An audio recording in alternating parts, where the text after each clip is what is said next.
Once upon a time, RWBY had a video game, and no one really liked it, but then they had a different video game, and I had never really heard anyone actually talk about this game as, like, a game. Yes, RWBY Arrowfell. I didn't really know much about it. No one else ever really talks about it. Not even the original characters that it introduced. They had Team BRIR merch for like 95 cents on their store because no one wanted this stuff. Oof. Well, a while back, I figured out how to capture footage on my Switch, so I decided I should commit to this decision and I got Arrowfell. Then, a week later, it was on sale for Blake's birthday, and I was annoyed. Then, shortly after that, RT fell apart, and then it was on a super sale because of it, and I was even more annoyed than ever. Whatever, it's fine. Let's take a deep dive into RWBY's second attempt at a video game, Arrowfell. And maybe we can figure out why the heck it's called that too.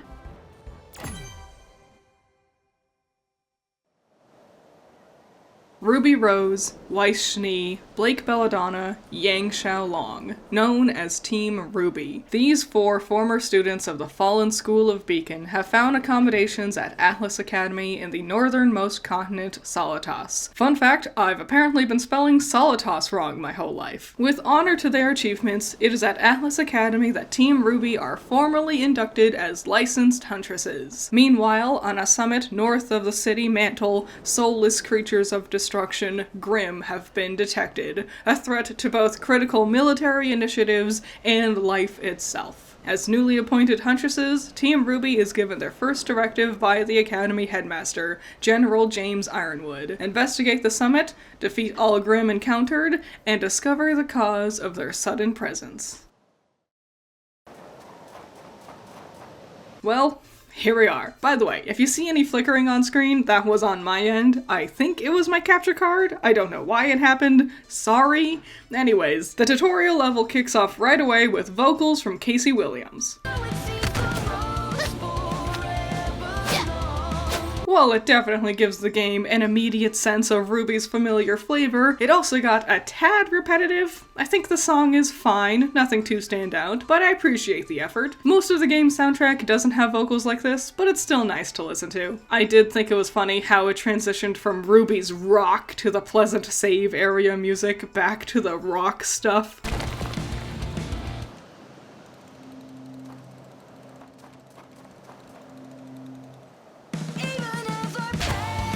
As you can see, this game is a platformer. I am bad at platformers. You can thank the early onset arthritis for that.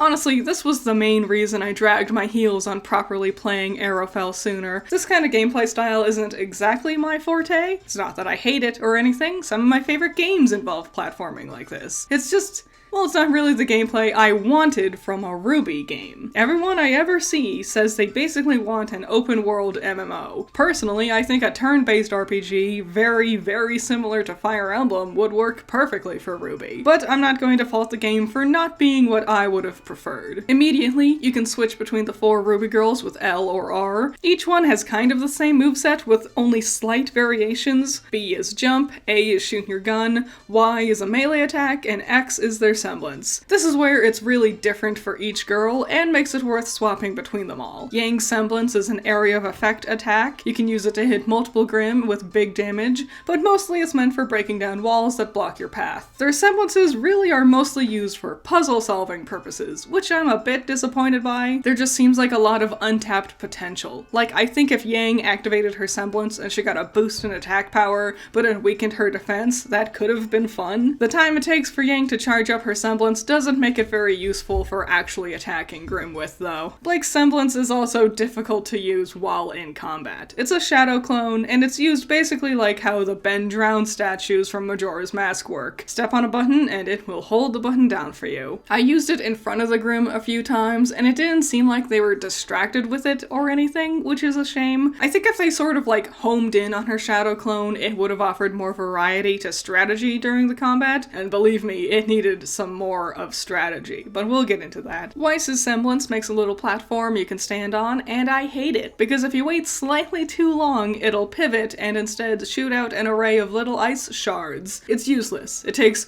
way too long to activate its attack form, so trying to use it effectively in combat is pointless. Clearly, with how the levels are designed, they just want to prioritize the extra platform element, but once you're ready to jump, whoops, never mind! Once it pivots, you can't stand on it, and she can't summon a new one until after this one is done with its attack. Without a doubt, Weiss's semblance is the most frustrating to use. Then there's RWBY. At this point in time, she might as well not have a semblance. It's a slight dash to, in theory, help her get across larger gaps. It doesn't. It barely moves her forward, and the landing is so finicky. You'll likely just miss the platform, even when it looks like you'll totally land on it. I know I'm not good at platformers, but even I know these mechanics are not great, especially when platforming is the main thing your game is working with. I'll get into more detail with their other actions as we continue on. For now, let's wrap up the tutorial. Team RWBY find an odd orb and destroy it. They say it looks like the Grimm are gone from the area now, but when I revisited the level, it sure seemed like all the Grimm were still hanging around to me. Anyways, they decided to visit Pietro and ask him about this orb thing. He's real techie and stuff. Maria's here too. That's a nice touch.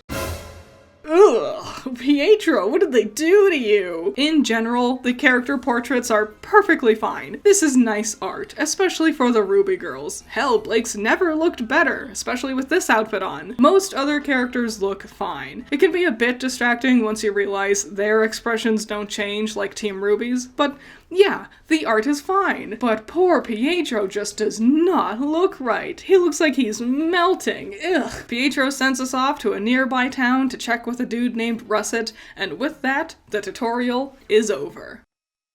Chapter 1. So what do all these buttons do? The map for navigating looks fine. I will say, I wish the reticle for selecting your destination would snap to different locations. I just kept overshooting things on the map, waving around so much I look like I'm drunk while I'm playing, good lord. Aw, what a cute little village! Well, you seem like an interesting character. What's going on with you?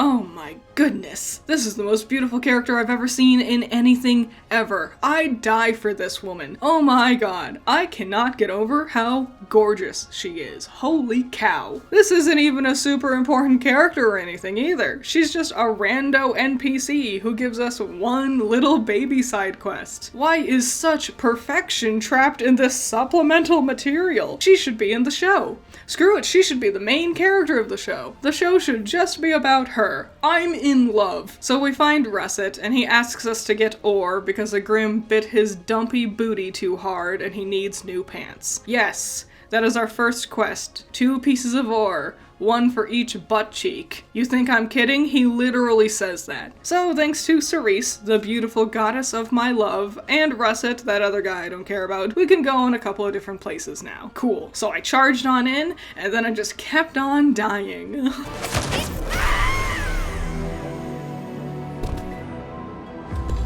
So now's a good time to go over the jumping mechanics of this game. First of all, you'll see me struggling quite a bit with the jumps. Specifically, you might notice I keep using my semblance instead of jumping when I'm supposed to. I don't know, my brain kept thinking X, the top button, was the jump button. I really would have appreciated an option to remap the buttons, but that's not available here. Also, honestly, real talk, there's no excuse. Not just for Arrowfell, but for all games nowadays. The options to customize button layout should be a basic standard, and I'm annoyed so many games don't give me this option still. So with Team RWBY's jump, it's weird. The girls feel weirdly heavy, especially once they've reached their apex of the jump. Once I reach maximum height of what they can do, I suddenly rocket back to the ground. Sometimes I would be plummeting down a few layers of platforms because they just descend so quickly. I definitely would have preferred a lot more of a float to the apex of their jumps. It's really finicky, HP, and I found myself struggling to avoid certain Grimm's attacks because of it. Speaking of Grimm, let's talk about them real quick. So, they just keep on coming. Understandable, that's sort of the whole point of the game, right? But like, check out these little flying guys. I'm trying to get to that crate, but the flying guys just don't stop coming. It's never ending, and they're always a little too close together. I got my guts rearranged several times because no matter how I tried to time it up, they just kept coming in at a really inopportune time. I couldn't keep up. We also get introduced to these exploding bug Grimm. They're just short enough where your attacks go right over them. You have to crouch by pressing down on the analog stick in order to reach. It just really stops your momentum. Definitely the worst thing though, the Grimm don't react to taking damage at all. The RWBY girls do. When they get hit, they lean back and flicker and you can't move or do anything for a solid few seconds. And when they lose a heart, the whole screen blacks out for a second. I would just keep wailing on the Beowulf and they would just keep walking right up to me, and then I'd get hurt, and then there was nothing I could do as they just kept on coming. Since I mentioned the hearts, let me explain that. The green bar is technically like their aura. They don't call it that though, they just call it energy. When you get hit,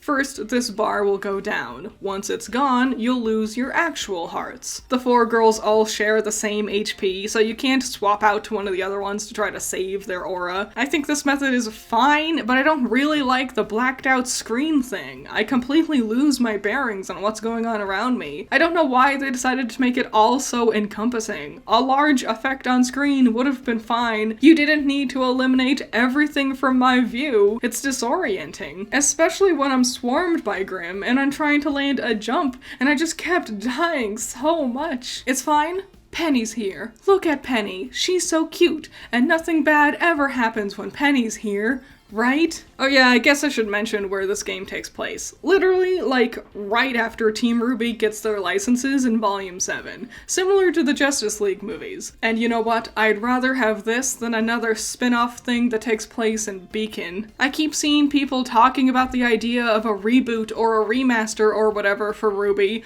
I'm gonna be real, guys, I don't know if I want to sit through those Beacon days again. It's just so overdone for me. I'm so desperate for Oscar to actually get a shred of characterization and personality, but I guess it doesn't matter. He's not even in this game either. Just like the Justice League crossover. Why do they hate Oscar? So I got a book back for the love of my life. She says it's a written account of her tribe's history from the Great War. I'ma be real. There's some parts of this game that feels like it desperately wants to be telling a different story, and it's just begrudgingly stapled to Team RWBY. She gives me a pickaxe. I use that to get the ore for Russet's pants. There's a big Grimm in the area. What a surprise, we're off to fight it. The first actual boss is a Goliath. This'll be easy, right?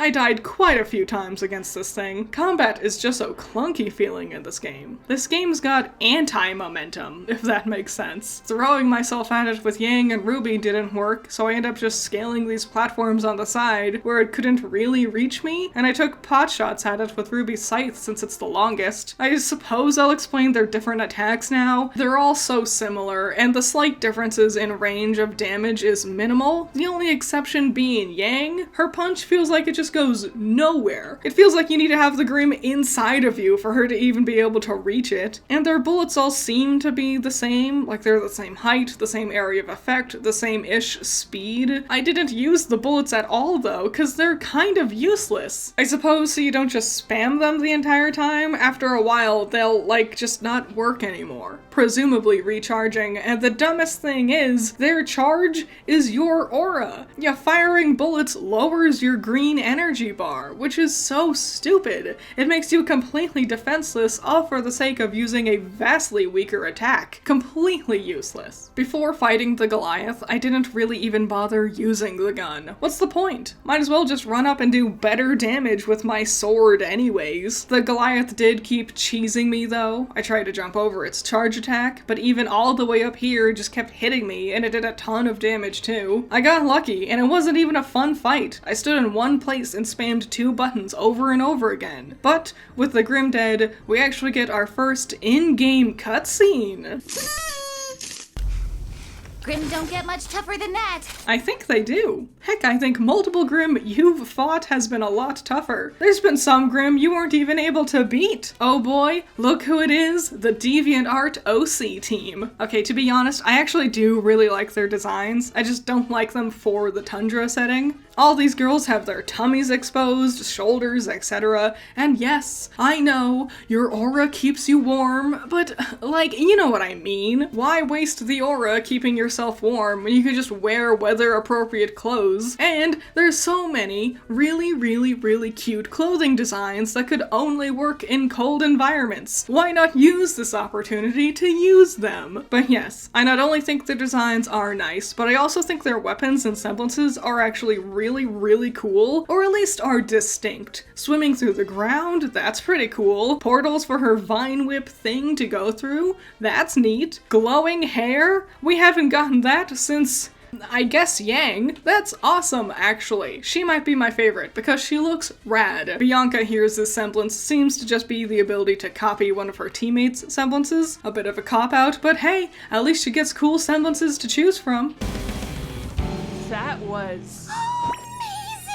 I understand why RWBY's so blown away. After the lackluster fights, lazy choreography, and boring semblances and weapons we've gotten from the show proper, this would feel pretty amazing in comparison, huh? Unfortunately, this little clip doesn't really give us much of their personalities. They show up, kill steal, this guy rolls up and is like, get out of here, and they bounce. Before we get back to the story, I do have a bit of a gripe with the cutscene animation, and it's just that I'm not a big fan of the inconsistency, you know? Like the in-game models, the cutscene models, and the character dialogue sprites all have pretty drastically different styles from each other. This isn't a problem with just Arrowfell or anything, not by a long shot. Like in Tales of Legendia, Senel Coolidge looks like this in the cutscenes, in the skits he looks like this, and in-game he looks like this. I'm personally not a big fan whenever any game does this, but I'm not surprised when it happens or anything. I think it is worth noting in particular with RWBY, however, because the show and its supplemental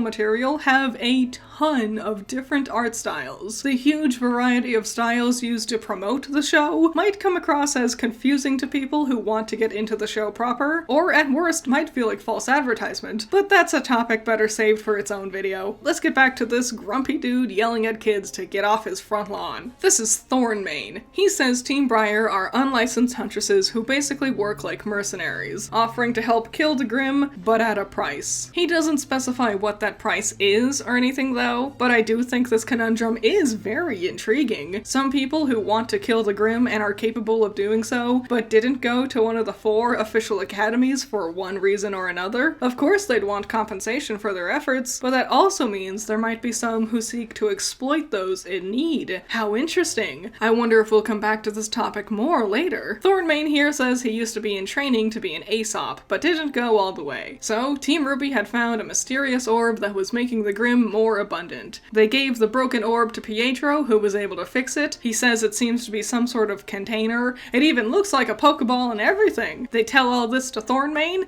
and he's like, wow, sounds like military technology. Military? Do you think we should give it to Ironwood? You know what? Let me take it. I'll throw it away for you. Okay. He sends us off to meet with this other new lady, Olive Harper, who, despite being dressed like an Aesop, isn't. She seems to be in some other branch. Oh man, if only they could I don't know, have the different branches of the military have different uniforms? Perhaps even different colored uniforms? In a show all about unique colors? Wouldn't that be something, huh? Also, I might be crazy, but her eyes aren't olive, right? They're definitely just yellow. Olive is green. Why do you not have green on your design anywhere? Chapter 2. Items and skill points. So I talked to Elm and she was like, I want a grape soda. Get it? It's one of Rooster Teeth's many long running jokes. And she was like, you could pick up one in the streets of Atlas. And I was like, oh, okay. This will be like another town or something. And then I went there and no, there's Grimm, and for some reason, random dudes dudes with robo-arms just suddenly fighting me for some reason. There's also these girls with these guns and they suck. Basically, every single aerial enemy is a pain in the ass to try to fight. Since Team RWBY weighs 1,000,000 pounds right at the apex of their jumps, trying to attack while in midair is a nightmare. And like we see with these Grimm, lots of times they'll fly up too high for you to even jump to. It's obnoxious. Honestly, I learned that it's completely pointless trying to slow down and kill any enemies. They might give you some little green shimmers that replenish your energy, maybe some money, at best a heart, but in general, I found it so much easier to just run past them all. Especially since the game is basically a Metroidvania style game. You'll be revisiting locations you've been to before to traverse into new areas once your abilities upgrade. So slowing down to kill the same Grimm over and over and over and over again is just a waste of time and effort. The only reason you need to actually kill Grimm is when you're caught in an ambush, and I freaking hate these things. Did you ever play Pokemon Mystery Dungeon when you stumble into a monster house and you know you're screwed? It's like that. You can't escape the room until all the Grimm are dead, and these rooms are littered all over the place. Usually right in front of the thing that you need to get to. The Aesops asked us to help get some random side quest junk for them, and every single time an important key item is hidden behind an ambush room. What's worse is lots of times there's no save spot or anything near these ambush rooms, so I charged into a tunnel, killed off an ambush room, took a slightly different path, and immediately ran into another ambush room. And what a surprise, I died.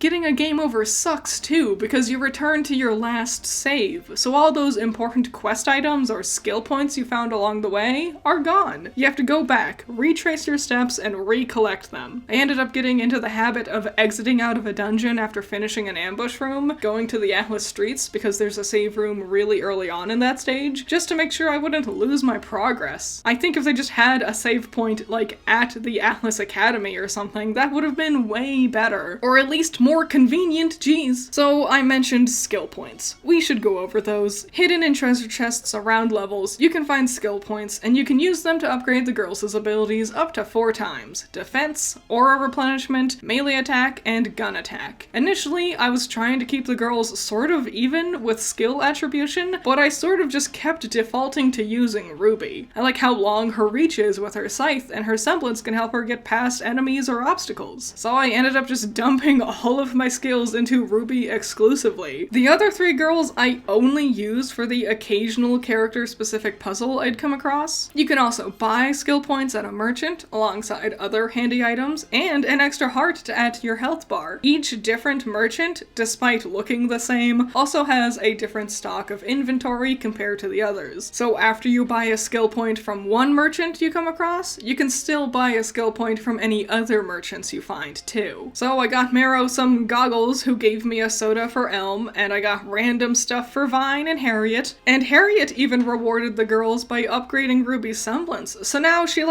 actually goes much further than before, and is actually useful now, thank you. So after doing all of that, Clover and Harper tell us the reason there's random dudes with robo-arms and gun ladies is because they're mercenaries. Somehow they're getting their hands on military tech, and Harper throws out the idea of the Arrowfell project. Basically, it was an old fort that was a place where Atlas's military built new weapons and stuff. Oh, but she thinks it just doesn't have anything to do with this. Harper, babe, I hate to tell you this, but have you noticed the title of the game you're in? Surprise! There's an Atlas mobster guy named Glass. He's the one giving the mercs weapons. We go, have an awkwardly ugly cutscene.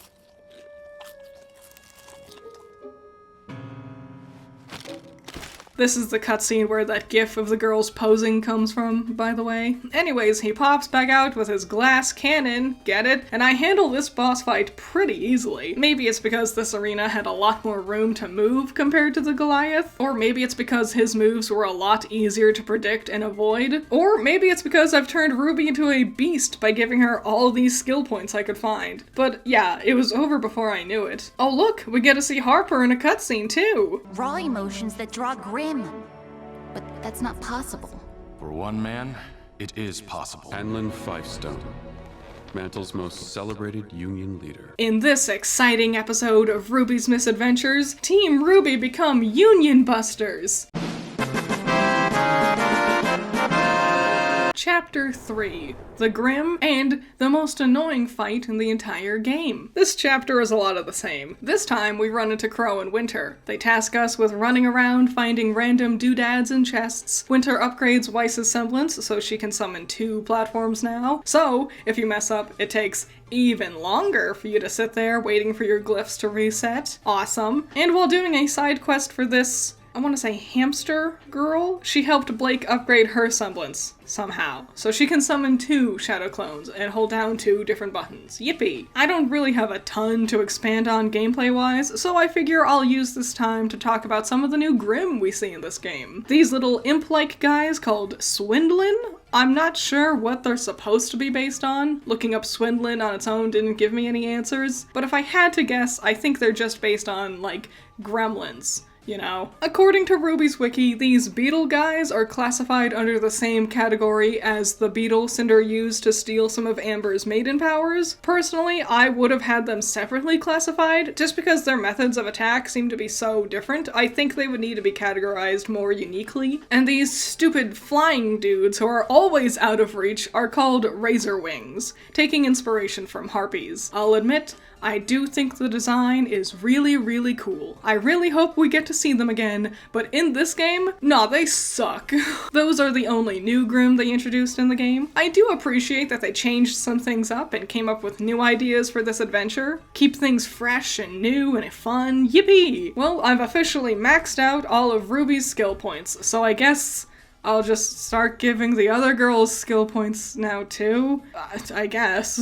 I truly don't see any reason to play as any of the other girls, combat-wise. RWBY has the best reach with how big Crescent Rose is. It does more damage than Blake and Weiss's weapons. Bullets are pointless, so they don't matter anyways. Why would anyone play as anything other than RWBY? Okie dokie, Uncle Crow, I gathered all the MacGuffins you needed. Now we can track down the Union leader, Fifestone. My intuition tells me Fifestone's not going down easy, kiddo. So let me pass along a little advice, just in case I'm right. Back in my Stark days, all of our biggest victories were those that had multiple team members contributing. If you gotta fight, don't just rely on one of ya to be the heavy hitter. Got it? Yeah, I beat him with just using RWBY.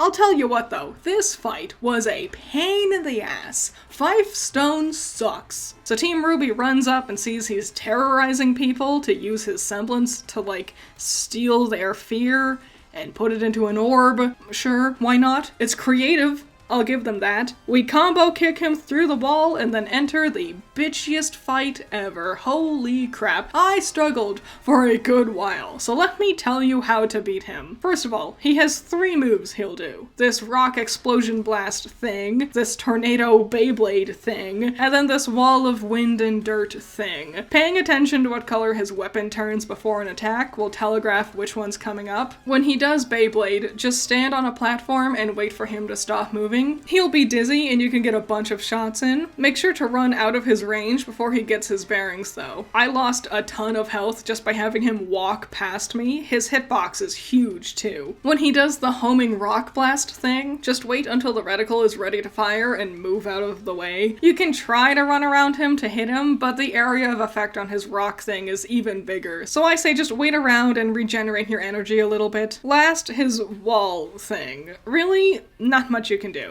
It's tall enough to reach you even on the highest platform. My best strategy was basically just to always be right on his ass, so if he started to do this move, I could quickly zip past him as best I could. Anyways, it was excruciatingly annoying, but I did eventually beat him.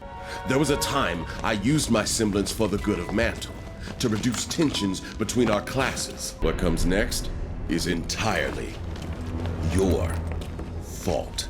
So, what do we think? Do we think this game is actually trying to paint the Union as the bad guys? Or do you think we're meant to empathize with him, and this is them attempting to sprinkle on some bad guy flavor onto Ironwood, since, you know, they forgot to do that in the real show? Well, looks like Fifestone activated a whole bunch of orbs, and Grimm are rampaging. Even the map is all spooky looking now. Ooh! Chapter 4. Hey, weren't Team BRIR in this game? So we stumble into a new town, and literally some random lady with combustion dust just helps upgrade Yang's semblance. We didn't even need to do a fetch quest for her like the others we've run into. Wow! Yang can break through tougher boxes, and we do this in a couple of previous places to destroy Grimm orbs, and I gotta say, this was so freaking easy. Just stand in one spot and spam your scythe as RWBY. Her reach also hits behind her, and since I've maxed out all of her stats ages ago, she'll just kill anything that gets near her and destroy the orb in like a minute tops. Honestly, I'm glad this part was easy because our next mission involves getting onto a train, where suddenly Atlas soldiers and mechs are attacking us, and this mission sucked.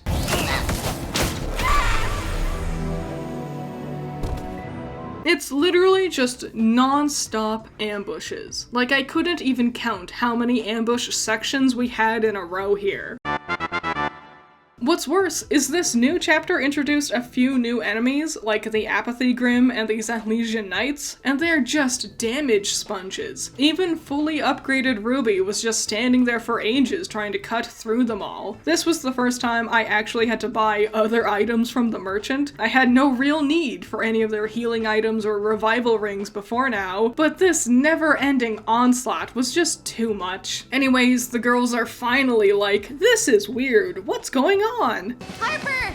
She wanted to get us out here in the middle of nowhere! She set us up! In any other story, I would feel like this would be a wild conclusion to suddenly jump to. But for RWBY, pretty par for the course. Yeah, it turns out Harper and Thornmain are the bad guys. Thornmain, I kinda guessed. He had like a pretty villainy vibe, right? It was the very first cutscene where he insisted on taking the orb. Like, that was a dead giveaway. Harper kind of surprised me though. Honestly, it's just because both me, the player, and Team RWBY in-universe just haven't really gotten to spend any time with her. I don't really have much of an idea of who she is because she's barely even talked to us. And when she does, it's mostly just, go on this mission. Here's some quick exposition about Arrowfell. So Team RWBY crash and, oh, hello, look who remembered they were supposed to be in this game. Yeah, where the hell have Team BRIR been this whole time? I was thinking about it. When the trailer for Arrowfell came out, these new ladies were the big stinger at the end. They got merch, so much merch for some reason. But after that incredibly brief cutscene when we first meet them, they just freaking vanish. Like, no wonder your merch never sold. Even if someone played the game, who would want merch for these background characters who literally vanish for more than half of the story? Hell, I would take merch for Cerise. I want Cerise merch, not BRIR merch. They're not cool, they're not interesting enough, and they're not in the story enough. There's only 5 chapters in Arrowfell, and they vanish until the very end of chapter 4. On that note, I was thinking about Arrowfell and why I think it didn't sell very well. First and foremost, this game is pretty directly marketed to just fans of RWBY. While there is dialogue here or there that can help give someone a quick rundown on some basic ideas for the characters and world, it's pretty clear that this game is really aimed for an audience who is already familiar with the show. It's actually hilarious reviewing this hot off the heels of the Justice League crossover movies, which also took place at the same time in the middle of Volume 7. At least Arrowfell had the wherewithal to realize that plopping people into the 7th season of a show wasn't going to be a good introduction to the story or characters. So, right from the get-go, the market for who would want to play Arrowfell is already a bit more narrow, but then from a marketing perspective, I think they just did everything wrong. This is the box art for Arrowfell. It's really, really bland. And while, yes, the art is very nice looking, it doesn't really tell me anything. On top of that, the name Arrowfell, it doesn't mean anything. Even as a hardcore RWBY fan, this word does not register as something important. It's just the name of the military base they made up for this specific game. Outside of understanding the context of the game, this means nothing. And again, it tells me nothing about what this game is about. Personally, I would have preferred something like RWBY, the mystery entangled in thorns, or something, I don't know. Something that I could wrap my mind around. Something that would work as a logline or elevator pitch to get me interested in learning more. Arrowfell just sounds like bad poetry. It's meaningless. I don't care, and I can't remember it. But the real icing on the cake This game came out in November of 2022. This was just after Volume 8, so it's a spin-off story rewinding the progress of the plot and characters all the way back to the prior volume. Volume 8 changed up a lot for the show. We were in the throes of Ironwood's betrayal, the fall of Atlas. Team RWBY were stuck in an unknown world, so to drag us back to a time where Atlas is standing, Ironwood is still a good guy, and we weren't expanding on all that intrigue was not exactly what people were itching to see. But not only that, it also came out about 2 months after all the Rooster Teeth employees started revealing how bad Rooster Teeth was as a workplace. The transphobia, the bigotry, the abuse of staff, all of it. It all just came together as a perfect storm to make people really, really not interested in buying this game. Anyways, I guess let's fight Team BRIR. Honestly, after the 8,000 freaking ambushes I went through, these girls were almost confusingly easy. Roan just doesn't aim, I guess, so I could just stand there and spam endlessly against her. Ivy was similar. Once I got my invincibility frames, I just stood still and spammed my attack, and it was over a lot sooner than I expected. Turns out they thought we were the ones behind the orbs. Thornmane was tricking them this whole time. Turns out Team BRIR are actually guardians of Arrowfell or something, I guess. Ironwood didn't know this because his predecessor died before telling him who the guardians are, and I'm like, surely someone would have written this down somewhere, right?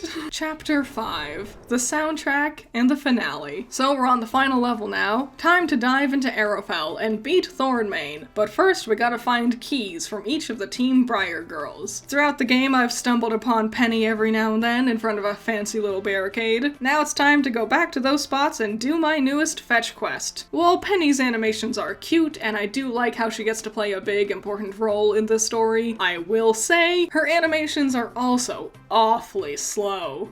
Watch how long it takes her to walk off screen. This is a cutscene still. I can't move. And I know it's not that long, but still, you know what I'm talking about.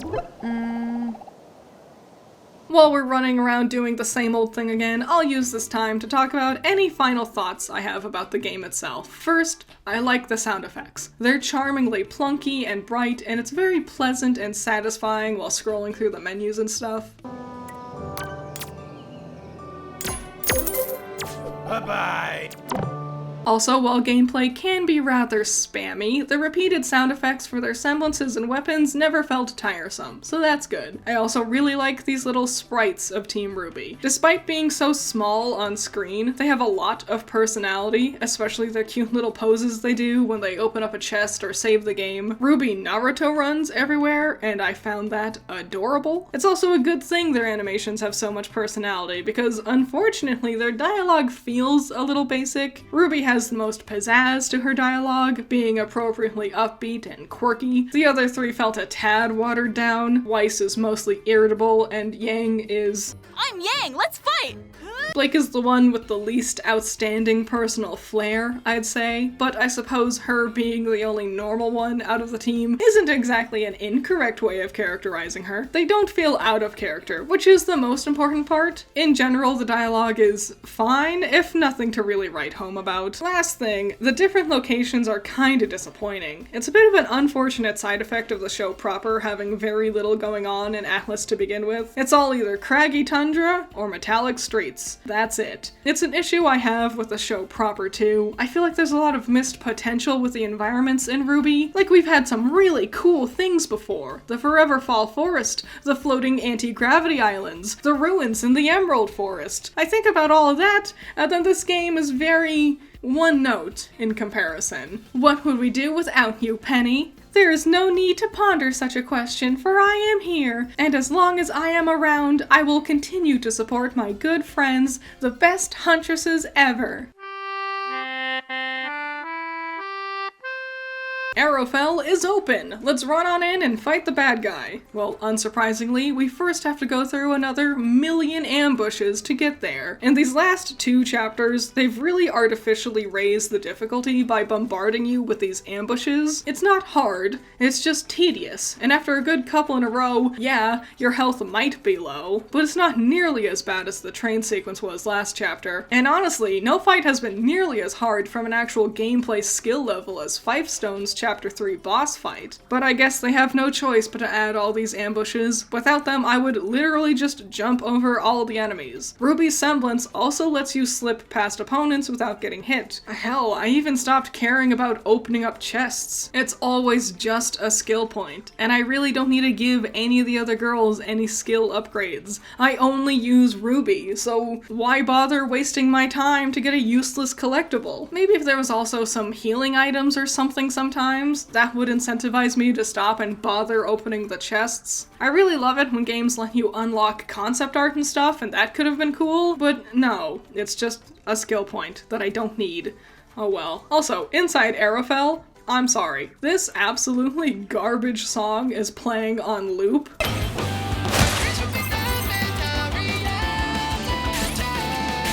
I'm really sorry. I just don't like this. Music is really subjective, so if you do like it, I'm happy for you. I just found it horribly grating. The roboticized auto-tune and bland lyrics just itched my brain in a way that made me grimace. Well, golly gee, it's Harper! Turns out she was also being tricked by Thornmane, because if there's one thing that's always true in RWBY, pretty girls get redeemed. Every time. The dialogue is pretty bare bones here. Like, they don't explain what it was Thornmane had said to Harper to convince her to side with him. We also don't really know how he got Fifestone to work for him either. Like, he told Team BRIR that Team RWBY were making the Grimm orbs. That makes sense. I understand why they were siding with him based on that. But what did he tell Fifestone and Harper? Hell, I'm still not really sure if Fifestone was being entirely tricked. Like, I think they mentioned Thornmane was threatening him, but with what? Why didn't he just tell the Aesop's about it once he got arrested? Why did he still activate all those orbs? Whatever, Harper is redeemed and we're off to fight Thornmane.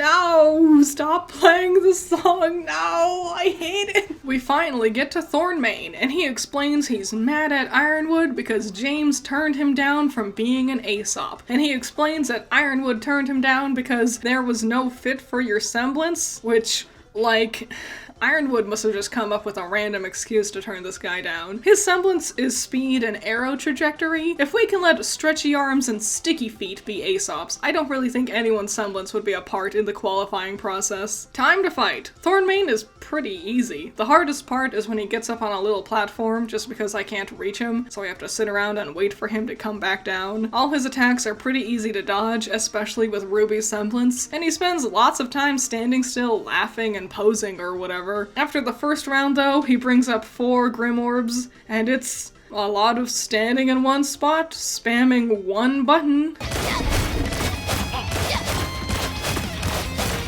Gameplay! Another round against him after that's done, and suddenly it was just over. Our plan was to use these to provoke a Grimm attack on Atlas. A fiasco for which I would take the blame. Ironwood being solely blamed for a Grimm attack? I've never heard that one before with RWBY's fanbase, right? It's only a matter of time before they see you for what you really are! Am I supposed to agree with Thornmane? Like, yeah, Ironwood does end up being a villain in the end, but like, Thornmane did a lot of bad stuff too. Caused a whole Grimm invasion and everything. And just like that, it's over. Credits roll, I beat the game in under 7 hours, and bam, back to the starting screen.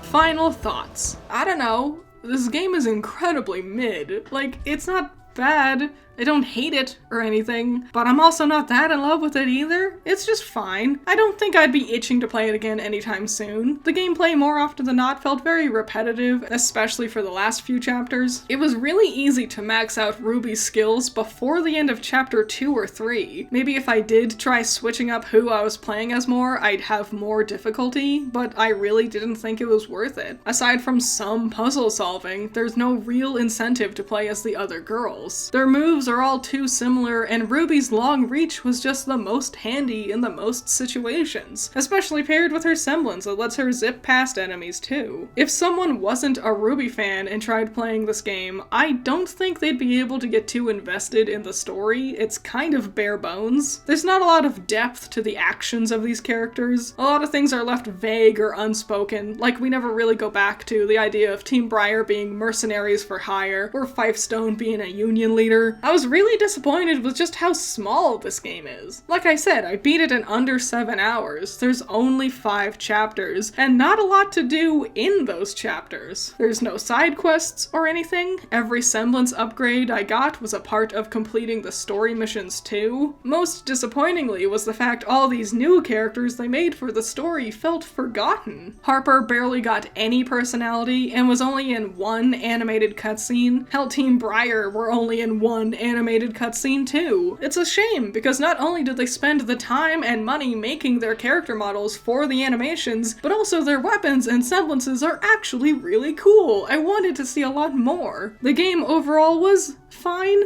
A simple little story. They didn't bog things down with too many extra characters or elements. I felt like there was a lot of untapped potential, but I appreciate that it knew to stay in its lane. It was fine. It was cute. It was short and easy, and best of all, it's a lot better than Grimm Eclipse. Team!